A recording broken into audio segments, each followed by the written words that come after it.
Hak adalah segala sesuatu yang harus dimiliki tanpa mencederai hak atau milik orang lain. Tentunya, jika berkenaan mengenai hak berarti secara tidak langsung berkenaan pula tentang cara kita menjalani hidup yang mengedepankan rasa adil dalam bermasyarakat. Kita mungkin selalu berpikir mengapa kejahatan selalu terjadi. Kejahatan terjadi karena kita tidak benar-benar memahami apa itu adil, bahwa adil adalah kesesuaian antara hak dan kewajiban. Tidak mungkin mendahului hak dengan tidak menjalankan kewajiban. Kejahatan terjadi dikarenakan kita melanggar apa yang menjadi hak dari orang lain tersebut. Sehingga tujuan dari memahami hak-hak sipil adalah untuk dapat menciptakan kedamaian dalam bermasyarakat. Nah, adapun jenis-jenis hak antara lain, yang pertama adalah hak intelektual. Dalam Islam, manusia diwajibkan untuk menuntut ilmu mulai dari timangan sampai liang lahat. Itu artinya, menuntut ilmu itu wajib bagi manusia, tidak memandang apakah masih kanak-kanak ataupun telah dewasa. Selama napas masih berhembus, kewajiban terhadap ilmu pengetahuan harus tetap dijalankan demi untuk menuju kesempurnaan manusia itu sendiri. Yang kedua adalah hak spiritual. Sudah menjadi fitrah manusia untuk terus terhubung kepada Sang Halik. Salah satu mediumnya ialah sholat. Ketika manusia mulai meninggalkan sholat, seketika itu pula ia melepaskan dirinya dari rahmat Allah Subhanahu wa Ta'ala. Dan dengan tidak melakukan ibadah, kita telah berlaku tidak adil terhadap spiritualitas kita.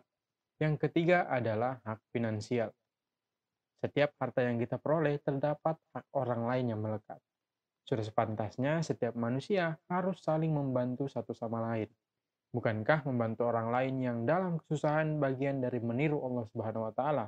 Maka sudah sepantasnya kita menyisihkan sebagian harta kita kepada orang-orang yang membutuhkan. Dalam hal ini kaum mustadafin. Yang keempat adalah hak fisikal. Dengan adanya pandemi, kita menyadari bahwa tubuh kita benar-benar rentan untuk terkena penyakit. Sebab karena kita tidak benar-benar menjaga tubuh kita sebagaimana tubuh tersebut ingin diperlakukan. Merokok, meminum minuman keras, makan yang berlebihan, begadang yang tidak ada artinya, hal ini semualah yang membuat diri kita jauh dari kata sehat. Sehat bisa menjadi mudah ketika kita benar-benar sadar akan hak dari tubuh kita tersebut. Yang kelima ialah atau yang terakhir adalah hak sosial. Sebagian dari kita banyak yang tidak menyadari bahwa sebenarnya banyak hak-hak orang lain yang sudah kita langgar dalam bermasyarakat. Adanya pembunuhan, pelecehan atau pemerkosaan, bahkan korupsi, kolusi, dan nepotisme. Lebih dalam lagi, yaitu lingkup terkecil dari masyarakat kita ialah keluarga.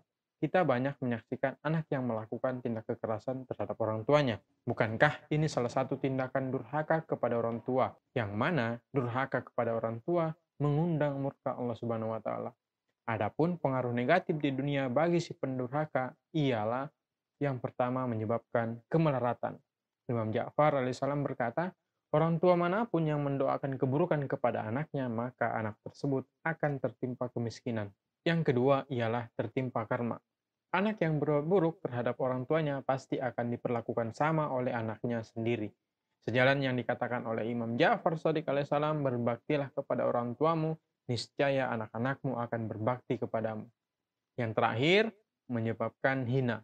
Seorang pendurhaka akan dicela dalam lingkup sosialnya dan tidak akan dikenang kecuali keburukannya. Imam Hadi alaihissalam berkata, durhaka akan mengakibatkan kemelaratan dan kehinaan. Nah, keegoisan muncul dikarenakan kita tidak memahami benar arti dari keadilan. Adil bukan sama rata, melainkan menempatkan sesuatu pada tempatnya, atau kesesuaian antara hak dan kewajiban. Orang lain juga mempunyai hak seperti kita. Dengan tidak semena-mena terhadap orang lain, tidak mengupload sesuatu di sosial media atau platform manapun sesuai dengan keegoisan kita adalah upaya menghargai hak-hak orang lain. Sebagai penutup, jika Anda ingin diperlakukan baik oleh orang lain, maka perlakukanlah orang lain sebagaimana engkau ingin diperlakukan. Bahkan lebih jauh lagi dan justru lebih mulia lagi adalah perlakukanlah orang lain sebagaimana Sang Pencipta Allah Subhanahu wa taala memperlakukan ciptaannya. Terima kasih. Assalamualaikum warahmatullahi wabarakatuh.